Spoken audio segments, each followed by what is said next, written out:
দেশের এই পরিস্থিতিতেও আমার বাসা চেঞ্জ করতে হয়েছিল, তার মধ্যে আজানও ছোট। তো এদিকে হচ্ছে এত এত কাজ নিজের হাতে একা একা করতে হয়েছে। তারপর হচ্ছে বাসা চেঞ্জ করার সময় আমার একটা অভ্যাস আছে যে সব কিছু একদম ক্লিন করে নিতে হবে।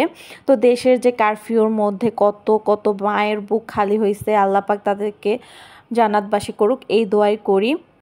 তো কারফিউতে যখন 6 দিন নেট ছিল না, তখন হচ্ছে আমার একটু একটু করে এই কাজগুলো করা আর একটু একটু করে আমি ভিডিও করে রেখেছিলাম যেন আপনাদের সাথেও শেয়ার করতে পারি।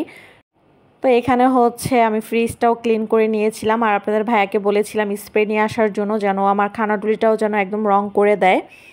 তো স্প্রে এনে আলিফার বাবা হচ্ছে খানারুলিটাও রং করে ফেলতেছে। আলহামদুলিল্লাহ সে কিন্তু আমার অনেক কাজেই হেল্প করে। তো ফাইনালি নতুন বাসাও চলে আসছিলাম। তো তার আগের দিন হচ্ছে আলিফ বাবা এসিটাও হচ্ছে লাগিয়ে ফেলছিল। তো যেদিন বাসা চেঞ্জ করব সেদিন এসি লাগাতে গেলেও একটা ঝামেলা পড়ে যায়। তো তার আগের দিন ও এসি লাগিয়ে ফেলছে আর আমরা হচ্ছে সেদিন আম্মুর বাসা চলে গেছিলাম।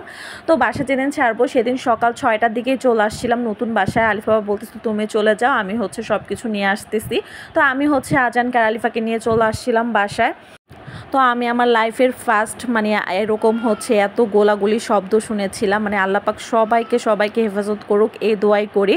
তো এদিকে হচ্ছে বাসার মধ্যে হচ্ছে যে টিভির স্ট্যান্ডটাও লাগিয়েছিল সেটা ভুল জায়গা লাগাইছে, মানে এখানে লাগানোর কথা ছিল আর ওইখানে তো সুকেস দিব, এজন্য আবার সেই খুলতেছে আর তাকে দিয়ে হচ্ছে সোফার কাভারগুলো লাগাচ্ছিলাম। সে অনেক টায়ার্ড হয়ে গেছে, সে সকালে উঠছে।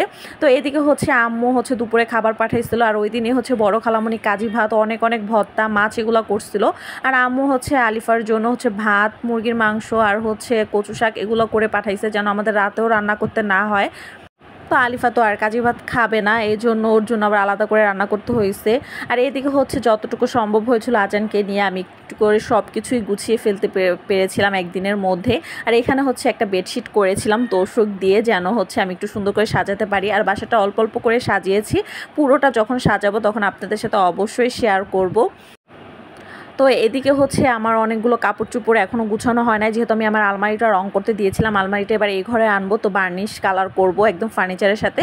তো আজানও ঘুমাচ্ছিল। এই ছিল আমার ছোট্ট একটা ভিডিও। আমার বাসাটা কেমন হয়েছে সবাই বলবেন, লাইক দিয়ে পাশে থাকবেন।